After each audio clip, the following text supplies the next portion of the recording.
এই ভাই, এই যে ভাই, এনে কি করেন আপনি? ভাই মাথাটা নষ্ট হয়ে গেছে। কে রে ভাই? যদি আমি কো 2 লাখ টাকা খরচ করে মোটর দিয়েছে, মোটর যে ডেথ হয়ে গেল তো পানি আইতেছে না, বুঝলাম না।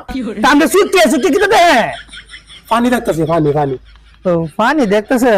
আপনি সুইচ দিছেন? সুইচ কে সুইচ দিতাম? মানে মোটর চালালে সুইচ দম লাগে যে এইবা। আরে না, কে সুইচ দিল? সুইচ এইটা কইছে না। মোটর তো লাগাই থয়ে গেছে, তো কইছে যে এই পানি আইব, তো পানি আইতেছে না, বুঝলাম না। কি আশ্চর্যের বিষয়, এরকম মানুষ তার জীবন জানলাম না। এটা কারেন্টের মোটর না? হ্যাঁ, কারেন্টের মোটর না? না না, কারেন্টের মোটর না। এটা কইছিল তো কারেন্টের মোটর। আরে না, এটা পানির মোটর।